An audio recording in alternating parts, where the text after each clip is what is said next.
I need to say that those who come here talking about NRM this, NRM has a lot of money, waning. Power is for keeping. It doesn't matter how good you are. Obote was a wonderful leader. Obote didn't steal. Obote didn't steal any money, he didn't build mansions, he didn't know. But he lost power twice. Idi Amin was a wonderful leader. Look at what he was able to achieve. But Idi Amin understood Sinoraj. He understood Sinoraj. That's why he built the UN, the building, the embassy in New York, in Japan. He built airports, underground airports. But he also didn't know how to keep power. Museveni knows how to keep power. He does. And he's not going to leave it like that and he say, oh, you know what, you have too much money. He's not going to leave it. You know, listening to some of these MPs and some of the things that you are saying, I ask myself a question. Do you have to be an MP? Is politics the only thing you can do? If you don't have money, you go. If you want ideas, go to university, set up a think tank, go to Chikubo. There's a lot of ideas there. Yeah? Why are you here saying politics? The Ugandan frame of politics is not for ideas. It's not. How many ideas do we see in parliament? How many? Eh? I have been to Mbare during elections. I've been to Soroti. You start speaking, tell me this is wrong. As soon as you start speaking, people queue up, waiting for you to finish. And if you don't have money to give them, they'll burn the place down. Do you genuinely think that you are going to reverse that trend? Listen to this. Those people who want money, haven't they democratically chosen that they should receive it? Are they not voting with their demand? Why don't you want to give it to them? If you don't have it, choose another profession. Let those all go and work out money, and when you have enough, come back and stand before them. Now, I heard somebody saying that MPs are buying ambulances. My son is an MP in Mugendi. And I told him to buy ambulances for people. What's wrong with that? Your illusion is that government is the one to sort out our country. Is that politicians are the ones that have solutions. You are deluded. The government is not going to do no such a thing. The government will focus on keeping power, and you can't blame it, because power is for keeping. So, you know, if I was in power, even in your own home, can I come and say, you relinquish power, let me stand here and we share it and you agree? So do you think NRM is crazy to want to relinquish power? You get a vote, huh? A piece of paper, you drop it in a box and government falls. Really? Eh?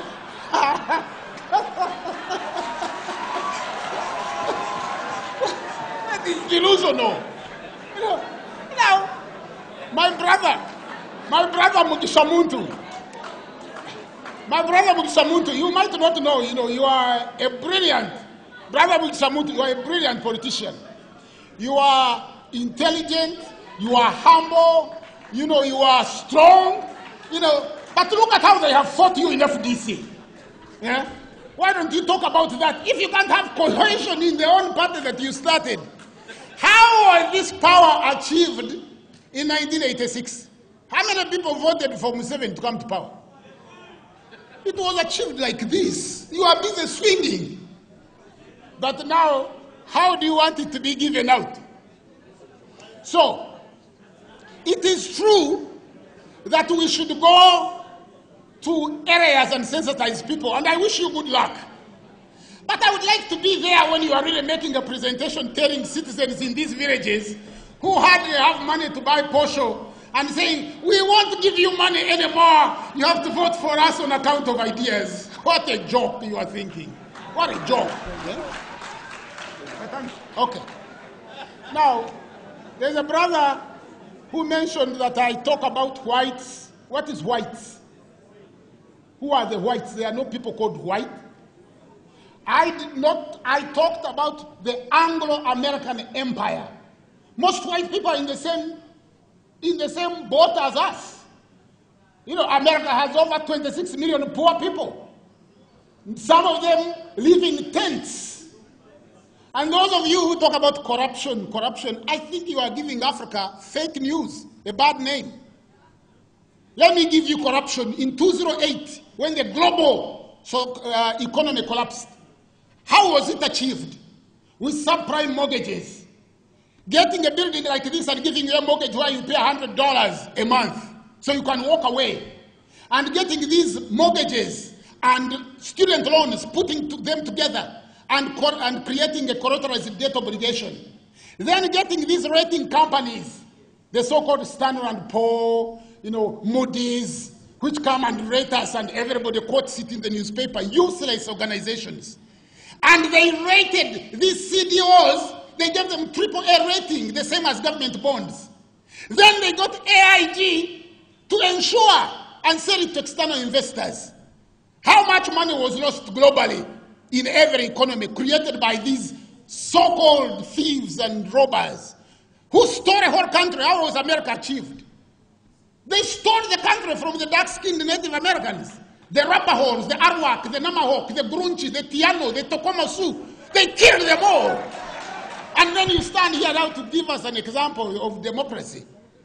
If Uganda has chosen its own brand of democracy, based on you having vote wealth, we talk about bride wealth. Can you go and complain that they have asked you for 100 cows? And if people, they might, yeah, we will, Yes, we can. Why don't you say like Obama, yeah? You keep Guantanamo Bay and still say, yes, we can. Yeah? You invade other countries and say, yes, we can. But that is the oldest semblance of European military intelligence written by a fictitious character called Homer in 580. Why fictitious? Question mark, because the Greeks were not writing. But all these Greeks studied in Africa. Or Plato, who wrote several books, and Aristotle, who accompanied Alexander the Greek. We don't call him the Greek because he was a murderer, a thief, everything. So we call him the Greek. He xeroxed most of the writing that he found in Africa. So please do not bring Aristotle, or, these are children compared to us. Me, I study Sheikh Anta Diop, So I don't study Aristotle.